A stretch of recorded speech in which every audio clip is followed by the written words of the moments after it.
Assalamualaikum warahmatullahi wabarakatuh. Semangat pagi anak-anak. Bagaimana kabar kalian hari ini? Ibu berharap kalian selalu sehat, selalu menjaga semangat belajar yang tinggi, walaupun di tengah badai COVID-19 yang melanda dunia pada saat ini.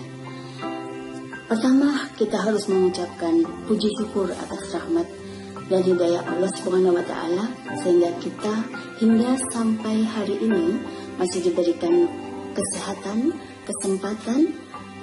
Dengan demikian kita masih tetap bisa belajar dalam situasi apapun.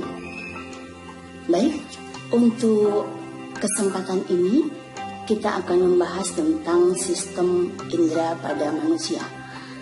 Sebagaimana kita tahu bahwa sistem koordinasi terbagi menjadi 3 subbab, yaitu sistem saraf, sistem hormon, dan sistem indera. 2 sistem sudah kita bahas pada pertemuan-pertemuan kemarin. Sekarang saatnya kita membahas tentang sistem indera. Nah, sistem indera dibedakan menjadi 5, yaitu indera penglihat, indera pembau, indera pengecap, indera peraba, dan indera pendengar. Oke, kita bahas yang pertama, yaitu sistem indera penglihat. Sebagaimana kita tahu bahwa mata adalah sistem optik yang memfokuskan berkas cahaya pada fotoreseptor dan mengubah energi cahaya menjadi impuls saraf. Cakupan materi di sini meliputi aksesori mata, struktur mata, dan mekanisme melihat. Aksesori mata terdiri atas alis mata, orbita, kelopak mata, otot mata, dan air mata. Sedangkan struktur mata tersusun atas lapisan luar, lapisan tengah, lensa, rongga mata, dan lapisan dalam, yaitu retina. Sedangkan mekanisme melihat di sini akan menjelaskan bagaimana kita bisa melihat.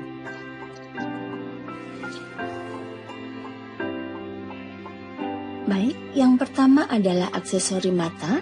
Tadi dikatakan terdiri atas alis mata yang berfungsi untuk melindungi mata dari keringat. Di situ ada kelopak mata, dia berfungsi melindungi mata dari kekeringan dan debu. Juga terlihat orbita yang merupakan lekukan tulang yang di dalamnya terdapat bola mata. Kemudian ada air mata. Air mata ini dihasilkan oleh kelenjar lacrimalis yang terletak pada kelopak mata di bawah alis mata bagian luar. Kemudian diteruskan ke saluran lacrimalis. Di situ terdapat 2, yaitu saluran lacrimalis superior dan saluran lacrimalis inferior. Selanjutnya, terdapat kantung lacrimalis yang berfungsi untuk menampung air mata. Air mata merupakan cairan yang mengandung garam, mukosa, dan lisosim yang berfungsi untuk membasahi permukaan mata dan mempertahankan kelembapan mata. Selanjutnya, kita akan membahas tentang struktur mata. Pada struktur mata, tadi dikatakan terdapat lapisan luar, lapisan tengah, lensa, rongga mata, dan retina.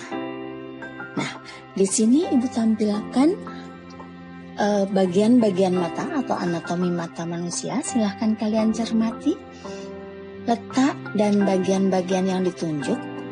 Kemudian cari fungsinya masing-masing. Tentu saja kalian harus mengeksplor untuk mencari pustaka yang lain. Baik, kita bahas yang pertama, struktur mata pada lapisan luar bola mata tersusun atas tunika fibrosa, sklera, dan kornea. Tunika fibrosa merupakan lapisan luar yang keras, sedangkan sklera adalah dinding mata yang tersusun jaringan ikat fibrosa berwarna putih, memberi bentuk bola mata dan sebagai tempat perlekatan otot ekstrinsik. Sedangkan kornea berfungsi untuk mentransmisi dan memfokuskan cahaya. Kita lanjut ke lapisan tengah bola mata, tersusun atas koroid, badan siliari, iris, dan pupil. Koroid berfungsi mencegah refleksi internal cahaya. Di dalamnya mengandung banyak pembuluh darah, berarti dia berfungsi untuk suplai nutrisi. Sedangkan badan siliari mengandung pembuluh darah dan otot-otot bersilia berfungsi dalam akomodasi penglihatan atau fokus objek. Sedangkan iris merupakan bagian berwarna pada mata, terdiri atas jaringan ikat dan otot, berfungsi untuk mengatur diameter pupil. Sedangkan pupil adalah ruang terbuka yang bulat pada iris, tempat dilaluinya cahaya.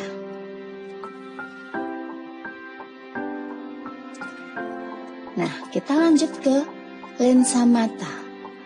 Lensa mata merupakan struktur bikonveks bening di belakang pupil. Lanjut ke rongga mata, terdiri atas ruang anterior, sebagaimana terlihat di situ bahwa ruang anterior ini berisi aqueous humor, berupa cairan bening yang berisi nutrisi untuk lensa dan kornea. Kemudian ruang posterior ini berisi vitreous humor yang berupa gel, berupa gel transparan untuk mempertahankan bentuk bola mata dan posisi retina terhadap kornea. Retina merupakan lapisan terdalam mata, selaput tipis dan transparan terbagi menjadi bagian-bagian berikut. Yang pertama adalah bagian luar, merupakan bagian yang terpigmentasi dan menyimpan vitamin A. Kemudian bagian dalam merupakan lapisan jaringan saraf dari sel batang dan sel kerucut. Sel batang mengandung pigmen rhodopsin, sedangkan sel kerucut mengandung pigmen iodopsin. Yang ketiga adalah lutea macula, merupakan area berkas berwarna kekuningan. Di dalamnya terdapat pelekukan sentral yang hanya mengandung sel kerucut, yaitu disebut dengan fovea centralis atau bintik kuning. Bintik kuning ini merupakan pusat visual mata, di mana bayangan objek yang terfokus di bagian ini akan diinterpretasikan oleh otak. Yang kelima adalah saraf mata, terbentuk dari akson sel ganglia dan bergabung di sisi superior kelenjar hipofisis membentuk kiasma optik. Yang keenam adalah bintik buta. Kemudian mekanisme melihat. Mekanisme melihat, di sini kalian bisa baca bagaimana suatu objek itu bisa terlihat oleh mata. Baik, demikian penjelasannya. Ibu akan berikan visualisasinya berupa video berikut. Harapan ibu kalian bisa lebih paham tentang struktur mata dan mekanisme melihat. Jadi bagaimana objek itu bisa terekam, bisa tertangkap oleh mata. Kalian bisa saksikan video berikut.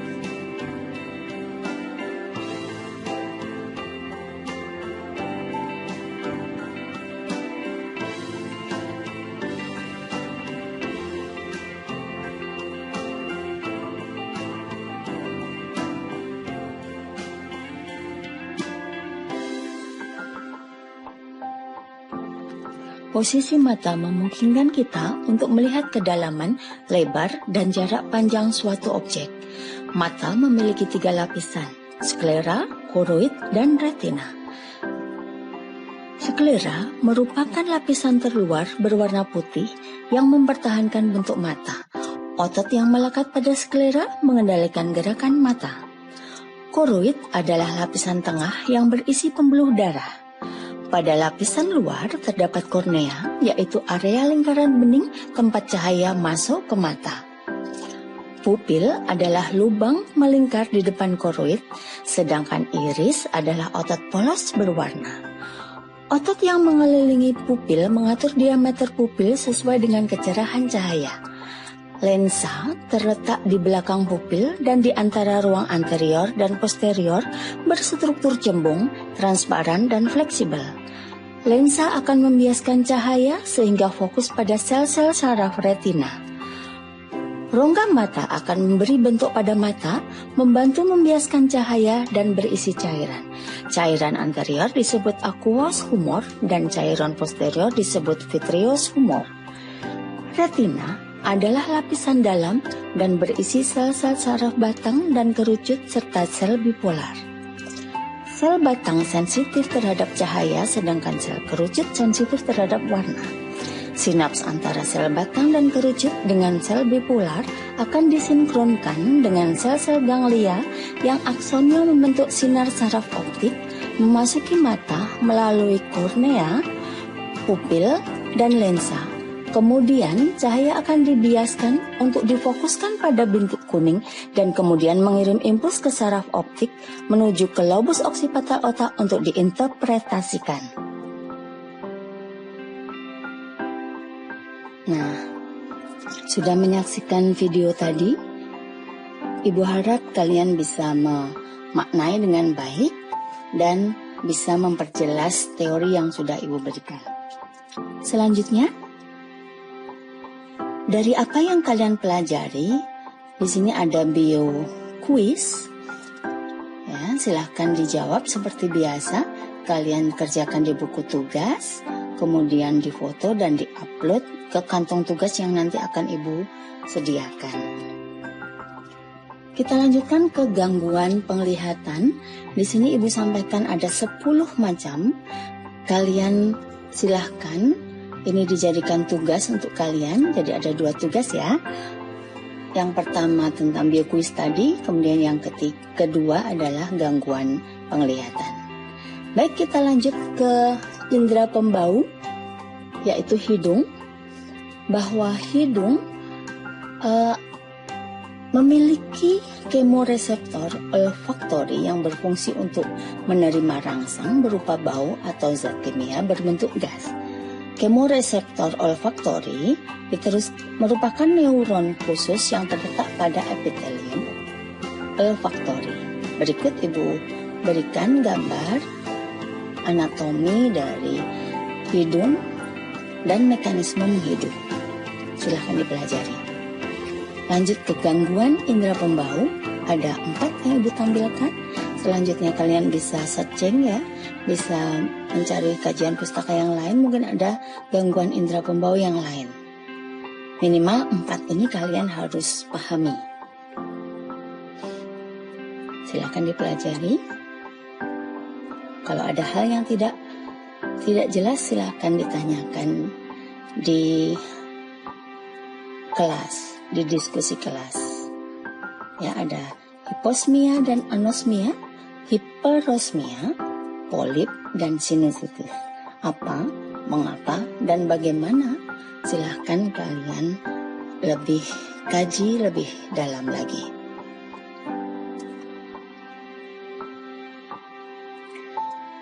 Lanjut ke indera pengecap.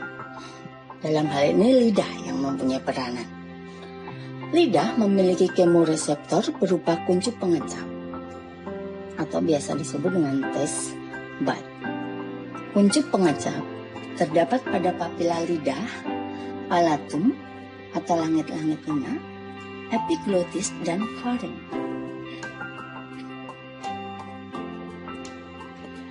Papila lidah dibedakan menjadi 4 bentuk, yaitu papila filiformis, berbentuk kerucut kecil menutupi bagian dorsum lidah dan tidak mengandung kuncup pengecap. Kemudian papila fungiformis berbentuk bulat, banyak terdapat di dekat ujung lidah dan mengandung 5 kuncup pengecap pada setiap papilanya. Yang ketiga adalah papila circumvallata berbentuk menonjol dan tersusun seperti huruf V, banyak terdapat di bagian belakang lidah dan mengandung 100 kuncup pengecap. Yang keempat adalah papila foliata berbentuk seperti daun, terletak di tepi pangkal lidah. Berikut adalah gambar-gambar macam-macam papila yang sudah kita jelaskan di depan tadi. Silahkan dicermati. Baik, Untuk area kepekaan rasa pada lidah, kalian sudah praktikkan kemarin melalui praktikum, dibedakan menjadi pahit, asin, asam, dan rasa manis. Areanya kalian sudah cermati kemarin. Oke, kita lanjut ke indera pendengar, yaitu telinga, berfungsi sebagai indera pendengar yang mampu mendeteksi gelombang bunyi dan berperan penting pada keseimbangan. Nah, pada gambar di sini jelas terlihat bagian-bagian dari telinga dibedakan menjadi telinga luar, telinga tengah, dan telinga dalam. Bagian-bagian yang menyusun masing-masing zona di situ sudah dijelaskan, silahkan dicermati. Kalian bisa cari sumber informasi yang lain, ya. Baik, kita masuk ke mekanisme mendengar. Untuk lebih jelasnya, Ibu akan tampilkan visualisasi pada video berikut. Kalian bisa cermati. Semoga visualisasi yang Ibu tampilkan ini akan memberikan pemahaman yang lebih kepada kalian. Jadi mekanisme mendengar mulai dari gelombang bunyi ditangkap daun kartilago hingga bunyi tersebut diinterpretasikan oleh otak. Sehingga kita mampu mendengar apa yang kita dengar.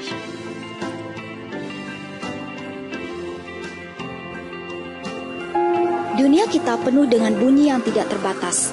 Tetapi sebenarnya, bagaimana kita menerima bunyi tersebut? Bunyi diterima oleh telinga luar yang terdiri dari daun telinga dan saluran luar pendengaran. Bunyi masuk melalui lubang telinga ke telinga tengah. Bunyi diterima oleh gendang telinga, sebuah membran yang fleksibel yang mulai bergetar ketika gelombang suara menghantamnya. Gelombang suara disalurkan oleh gerakan gendang telinga ke telinga tengah. Di telinga tengah terdapat 3 tulang kecil, yaitu tulang martil, tulang landasan, dan tulang sanggurdi. Secara bersama mereka disebut sebagai rantai musikular. Mereka membentuk jembatan antara gendang telinga dengan pintu masuk telinga dalam.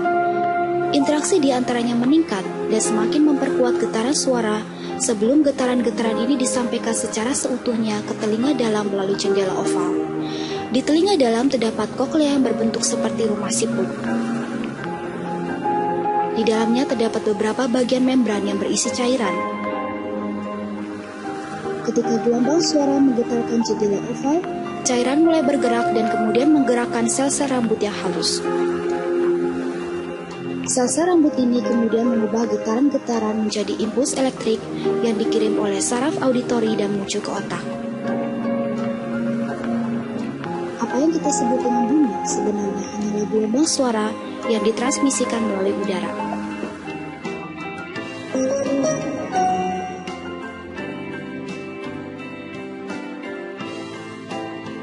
Bagaimana tayangan video tadi?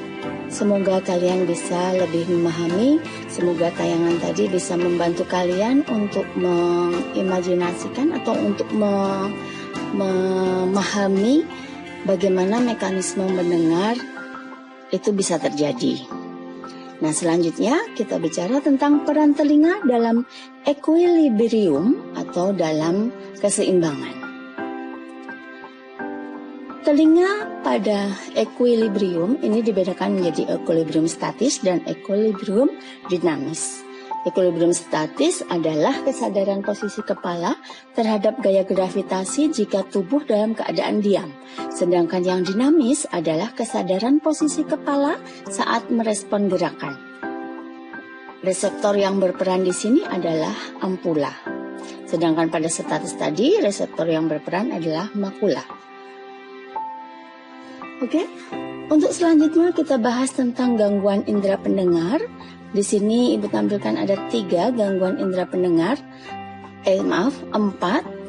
Minimal kalian menguasai ini. Selanjutnya kalian bisa pelajari dari pustaka lain macam-macam indera pendengar dan nanti akan kita diskusikan di kelas sehingga akan menambah wawasan kita terhadap gangguan indera pendengar. Tapi minimal kalian mengetahui dan memahami 4 gangguan yang Ibu tampilkan di tayangan. Selanjutnya indera peraba, dalam hal ini kulit yang sangat berperan di dalamnya, bahwa kulit mempunyai reseptor sensor, yaitu ujung bulbus bebas, corpuscula Meissner, corpuscula ruffini, ujung bulbus Krauss, cakra Merkel, dan corpuscula Pacini. Apa peranannya dalam perannya sebagai reseptor sensor? Kalian bisa cermati dari struktur anatomi kulit pada reseptor sensor berikut. Kalian cermati tempatnya di mana, fungsinya untuk apa. Ya, mungkin ini dulu yang kita bahas tentang sistem indera, meliputi dari indera penglihat, ya, kemudian indera pendengar, indera perasa, indera peraba,